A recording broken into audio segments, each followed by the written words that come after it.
Hello and welcome. आज हम analyse करने वाले हैं अपने वीडियो में ग्रेट ब्रिटेन पाउंड और जापानी येन को सबसे पहले। उसके बाद हम एनालाइज करेंगे गोल्ड और यूएसडी को। तो ये दोनों ट्रेंड फॉलोइंग ट्रेड होंगे, तो इनको एनालाइज करते हैं। तो चलें स्टार्ट करते हैं ग्रेट ब्रिटेन पाउंड और जापानी येन के साथ। ग्रेट ब्रिटेन पाउंड जापानी येन का मार्केट डायरेक्शन समझने के लिए हम सबसे पहले इम्पल्स ड्रा करते हैं। इम्पल्स यहाँ से ड्रा करेंगे इनिशियल लो से इनिशियल हाई तक, उसके बाद हायर लो, उसके बाद हायर हाई, हायर लो, उसके बाद मार्केट ने हायर हाई बनाया। लेकिन हम यहाँ पे अगर लेफ्ट साइड को देखें तो एक रेजिस्टेंस है जिस पे मार्केट पहुंची, तो उसके बाद मार्केट हम रिएक्शन देख सकते हैं, वो बिल्कुल स्लो हो गई है कुछ इस तरह से। इससे पहले मार्केट की जो ये वाली मूवमेंट थी वो ओवरऑल ट्रेंडिंग फेज में थी, यहाँ से यहाँ तक। यहाँ से अगर देखें लास्ट पूरे माह में देखें तो ये वाला एक ट्रेंडिंग फेज में थी। मार्केट जब यहाँ पे पहुंची तो हम डेली कैंडल पे देख सकते हैं ये स्ट्रांगली रिजेक्ट किया है सेलर्स ने यहाँ पे, क्योंकि एक की लेवल है, एक रेजिस्टेंस बना हुआ है ये वाला एरिया। तो यहाँ पे सेलर्स ने स्ट्रांगली रिजेक्ट किया। उसके बाद जो मार्केट ट्रेंड था ओवरऑल वो बुलिश था इससे पहले। तो इस रेजिस्टेंस पे पहुंचने के बाद मार्केट ने ये वाला रेंजिंग एरिया बनाया कुछ टाइम के लिए, और इस रेंजिंग एरिया में मार्केट कुछ टाइम मूव करती रही। ये आप देख सकते हैं यहाँ से कुछ इस तरह से था। तो उसके बाद अभी रिसेंटली लास्ट वेडनेसडे को मार्केट ने इस एरिया को ब्रेक किया है नीचे। तो मार्केट ट्रेंड का हमें आइडिया हो गया कि मार्केट ट्रेंड जो है पहले बुलिश थी, लेकिन यहाँ से ये जब ब्रेक हो गई इस एरिया से तो ये अभी बैरिश हो गई है। और बैरिश हो गई है, एक चीज़ का हमें आइडिया हो गया कि ट्रेंड जो है अभी बैरिश है। अभी हम बैरिश ट्रेंड में सेल ट्रेड लेने की कोशिश करते हैं।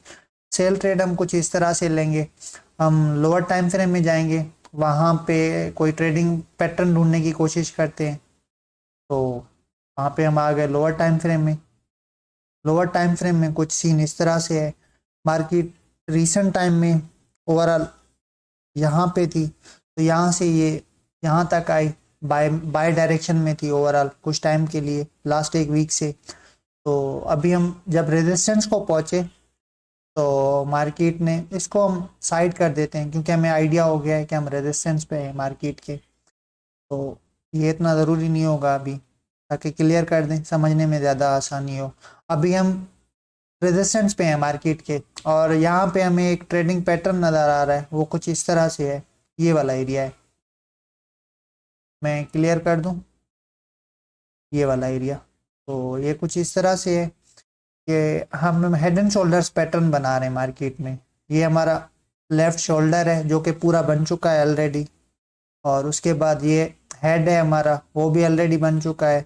अभी हम राइट शोल्डर बना रहे हैं। तो राइट शोल्डर ऑलमोस्ट कंप्लीट है, और अभी ये नेकलाइन एरिया पे आए तो इसका आइडिया हो जाएगा कि ये पैटर्न कंप्लीट है।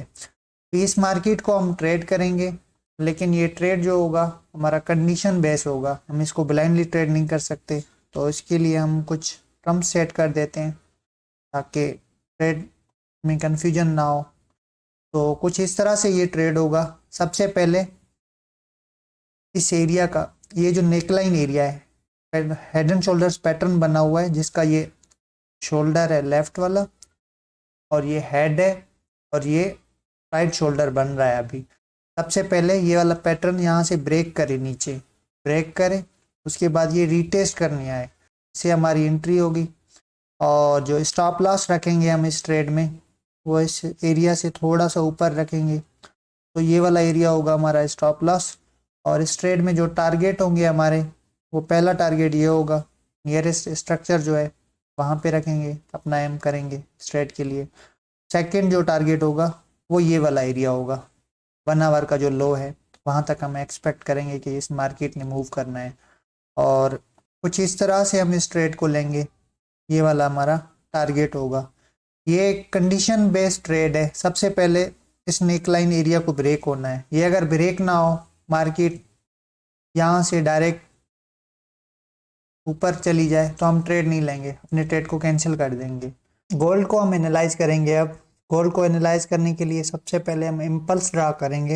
इम्पल्स कुछ इस तरह से ड्रा करेंगे इनिशियल हाई से इनिशियल लो तक, उसके बाद ये लोअर हाई, उसके बाद लोअर लो, उसके बाद लोअर हाई अगेन। उसके बाद मार्केट ने सपोर्ट को नीचे ब्रेक नहीं किया, ओवरऑल ट्रेंडिंग फेस में थी, लेकिन यहाँ से मार्केट ने हायर लो बना दिया। तो उसके बाद मार्केट ने इस वाले रेजिस्टेंस को ब्रेक किया है, तो अभी हायर हाई बन गया है। अब एक चीज़ का हमें आइडिया हो गया है कि मार्केट का जो ट्रेंड था पहले यहाँ से यहाँ तक सेल में था, तो उसके बाद मार्केट ने अभी इस वाले डायरेक्शन में मूव कर रही है और ये बाय डायरेक्शन है, क्योंकि हम लास्ट जो रेजिस्टेंस है को ब्रेक कर चुके हैं। और उसके लिए हम पहले सपोर्ट और रेजिस्टेंस बनाते हैं ताकि समझने में आसानी हो। तो कुछ इस तरह से है, ये हमारा पहला सपोर्ट है इस मार्केट का, और उसके बाद ये हमारा दूसरा सपोर्ट एरिया है जो किसी टाइम पे मार्केट का रेजिस्टेंस था, ये वाला एरिया। इस कैंडल के साथ मार्केट ने इस लेवल को ब्रेक किया है जो कि रेजिस्टेंस था पहले, अब हमारा सपोर्ट बन गया है।